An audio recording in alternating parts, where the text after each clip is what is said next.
Well, hello there everyone, my name is Amy, this is The Opinionated Woman, and welcome back to Crafty Reads, the series where I do some form of craft, and we talk about the last 5 books that I've read.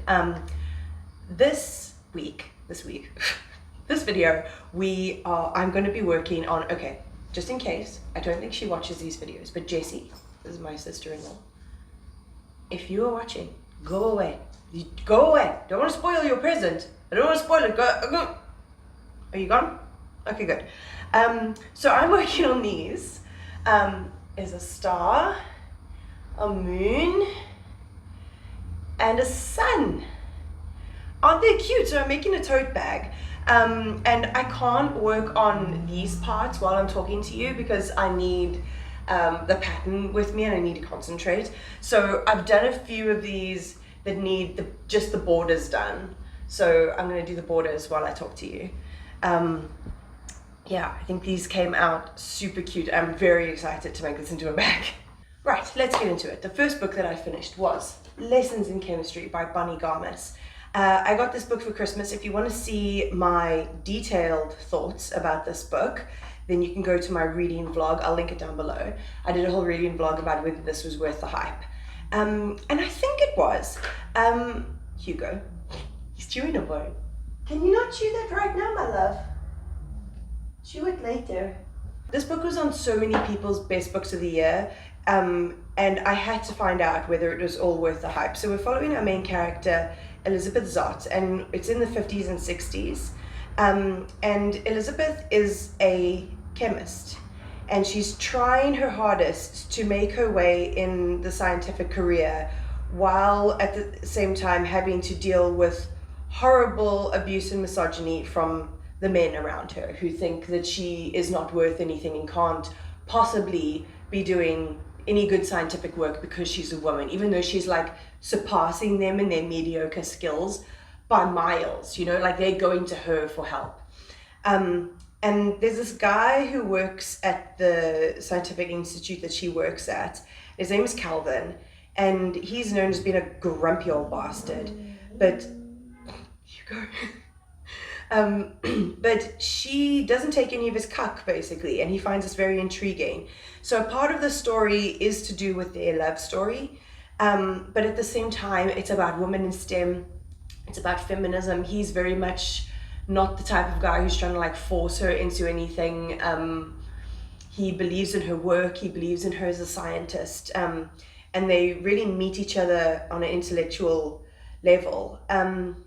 But a whole host of events happen, and somehow, so we get like that part in the past, and then we come to the part that's later on, where she has gotten a job on a cooking show as the host, and she is, through the medium of this cooking show, Supper at 6, teaching the women of America, like housewives of America, about science through the medium of cooking. So it was very interesting, it was fun, trigger warnings for sexual assault. I think it dealt with difficult topics quite well. It had a good amount of humor in there, and it definitely, like, the thing that a lot of people have been speaking about this book about is that it's so feminist, and it is. It is very feminist, and it very much shows that women can do work that's just as good as men, you know, and they need to be valued for that. But I feel like it's very much feminism for beginners. Like, I don't know if you can see Abby.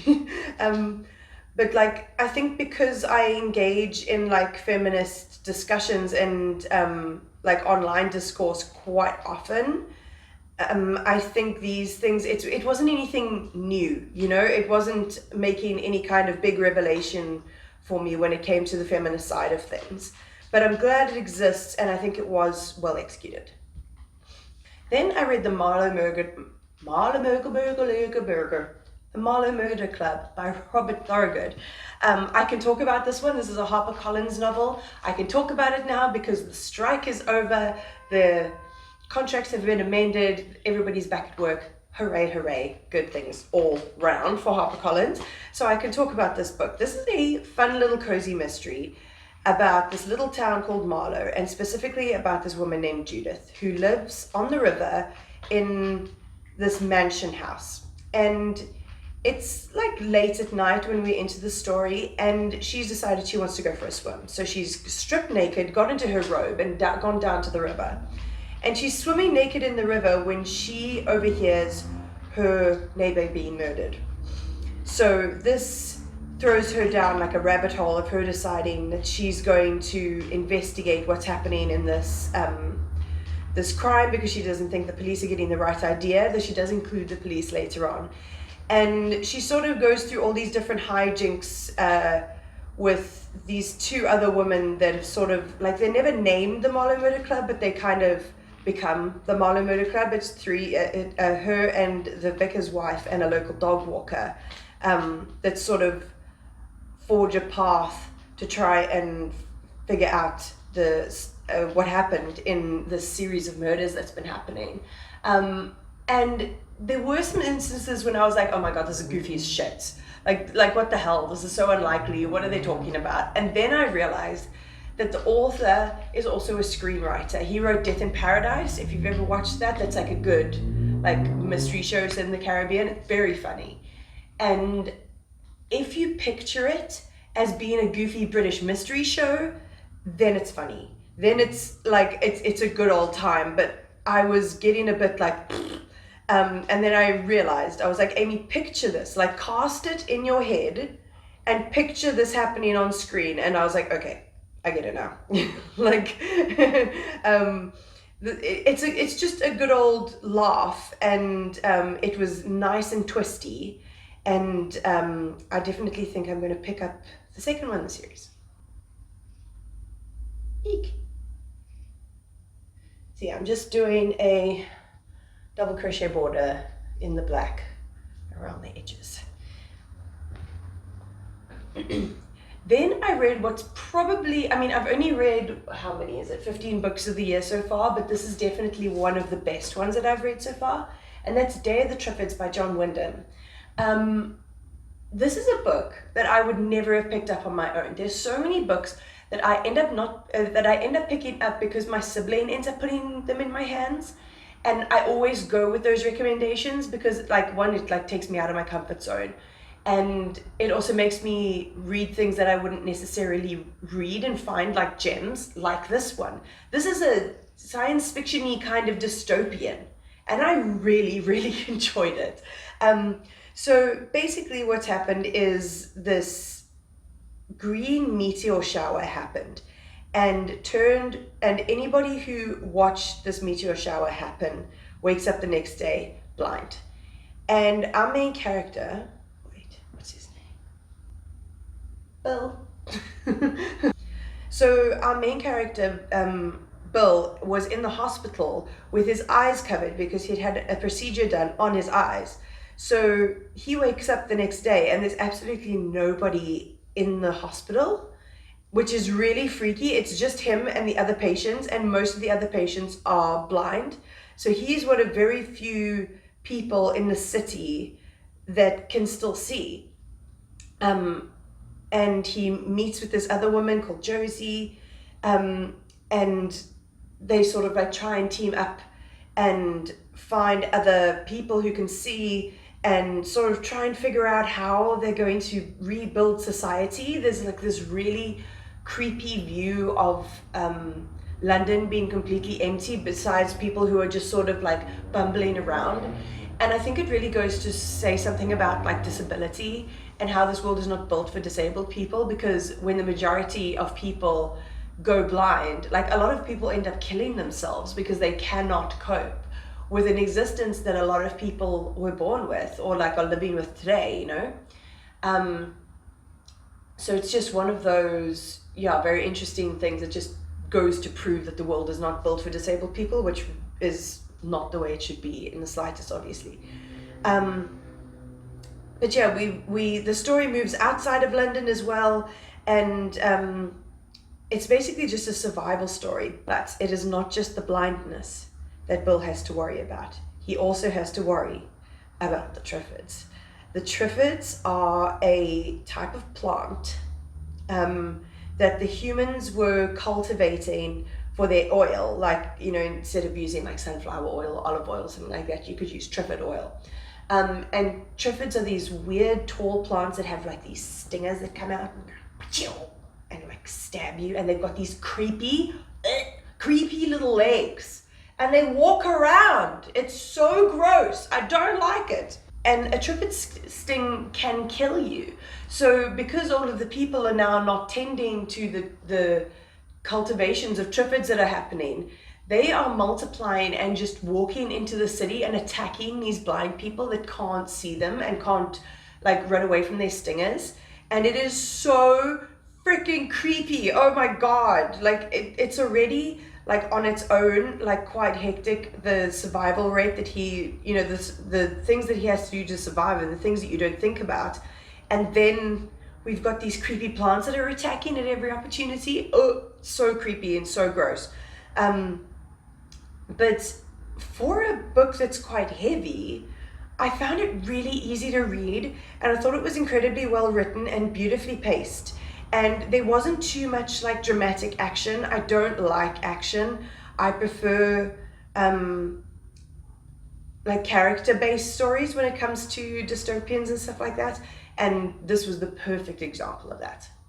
Then I read The Death of Mrs. Westaway by Ruth Ware. If you've been following along, this is the third Ruth Ware I've read since like end of last year.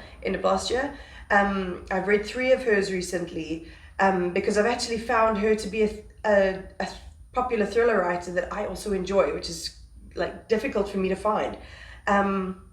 So when I was in a secondhand store selling my series that shall not be named, this was one of the books I bought to replace it. So in The Death of Mrs. Westaway, we're following Harriet, or Hal. She is very down on her luck. She's like she's wanted by a loan shark. And she's just like really not doing well. She tells fortunes and does tarot readings on the Brighton Pier. And she gets a letter from the solicitor saying that her grandmother has died and left her some kind of money. And Harriet never knew her grandparents, but she knows that they have already died and that they didn't leave her with anything.